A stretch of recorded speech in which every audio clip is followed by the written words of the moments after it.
Chapter 1. Noun. In this part, we will look at the most important parts of speech you should know as a part of basic English grammar for beginners. If you like to read, we have picked up some of the best material for you. Click the link in description. Let's go. What is noun? Let's dive deep to understand the history of noun. Word classes, parts of speech, were described by Sanskrit grammarians from at least the 5th century BC. In Yaska's Nirukta, the noun, nama, is one of the 4 main categories of words defined. The ancient Greek equivalent was onoma, referred to by Plato in the Cratylus dialogue, and later listed as one of the 8 parts of speech in the art of grammar, attributed to Dionysius Thrax. The term used in Latin grammar was nomen. All of these terms for noun were also words meaning name. The English word noun is derived from the Latin term, through the Anglo-Norman noun. The word classes were defined partly by the grammatical forms that they take. In Sanskrit, Greek and Latin, for example, nouns are categorized by gender and inflected for case and number. Because adjectives share these 3 grammatical categories, adjectives are placed in the same class as nouns. Similarly, the Latin nomen includes both nouns and adjectives, as originally did the English word noun, the 2 types being distinguished as nouns substantive and nouns adjective, or substantive nouns and adjective nouns, or short substantives and adjectives. The word nominal is now sometimes used to denote a class that includes both nouns and adjectives. Many European languages use a cognate of the word substantive as the basic term for noun. For example, Spanish sustantiva, noun. Nouns in the dictionaries of such languages are demarked by the abbreviation S or SB instead of N, which may be used for proper nouns or neuter nouns instead. In English, some modern authors use the word substantive to refer to a class that includes both nouns, single words, and noun phrases, multi-word units, also called noun equivalents. It can also be used as a counterpart to attributive when distinguishing between a noun being used as the head of a noun phrase and a noun being used as a noun adjunct. For example, the noun knee can be said to be used substantively in my knee hurts, but attributively in the patient needed knee replacement. Definition of noun. Nouns have sometimes been defined in terms of the grammatical categories to which they are subject, classed by gender, inflected for case and number. Such definitions tend to be language-specific, since nouns do not have the same categories in all languages.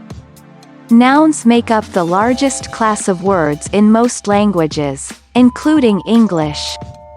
A noun is a word that refers to a thing, a person, an animal, a place, a quality, an idea, or an action. It's usually a single word, but not always. Cake, shoes, school bus, and time and a half are all nouns. There are a number of different categories of nouns. First one is common noun, then proper noun, then collective noun, then gerunds, then attributive noun, then count and mass noun, followed by that singular and plural noun. Let's begin with common and proper noun. A common noun refers to a person, place, or thing but is not the name of a particular person, place, or thing. Examples are animal, sunlight, and happiness. A proper noun is the name of a particular person, place, or thing. It usually begins with a capital letter. Abraham Lincoln, Argentina, and World War I are all proper nouns. Collective noun. A collective noun is a noun that names a group of people or things, such as flock or squad. It's sometimes unclear whether the verb for a collective noun should be singular or plural. In the United States, such nouns as company, team, herd, public, and class, as well as the names of companies, teams, etc., are treated as singular, but in the United Kingdom they are often treated as plural. The team has been doing well this season. Versus the team have been doing well this season. Gerunds and attributive noun. Gerunds are nouns that are identical to the present participle of a verb, as in, I enjoy swimming more than running.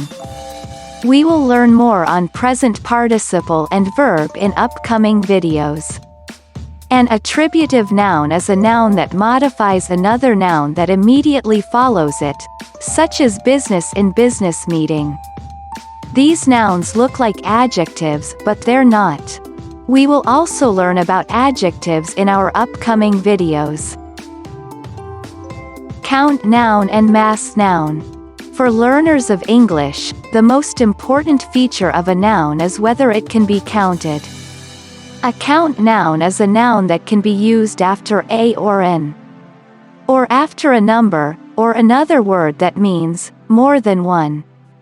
Count nouns have both singular and plural forms and can be used with both singular and plural verb forms, as with the word letter in, a letter for you is on the table. Letters for you arrive regularly. Sometimes the plural form of a count noun is the same as its singular form, as in, I saw a deer in my yard yesterday.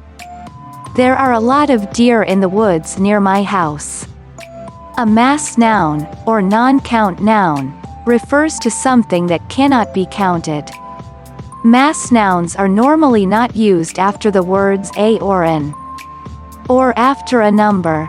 They have only one form and are used with singular verb forms, as in, Portuguese is one of the languages they speak, and, the information was unclear.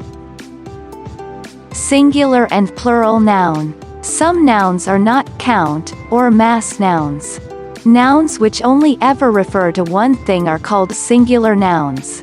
Examples are, Saturn is the sixth planet from the Sun. We heard a terrible din in the alley. And a plural noun refers to more than one person or thing, or sometimes to something that has two main parts. Plural nouns have only one form and are used with plural verb forms. For example, townspeople are invited to a forum on the project. These scissors are dull. Thanks for watching. Want to know more about English grammar? Please subscribe to our channel. We will post a weekly video on English grammar on our YouTube channel. Stay tuned for next episode. Please like and share our videos. See you soon. Take care and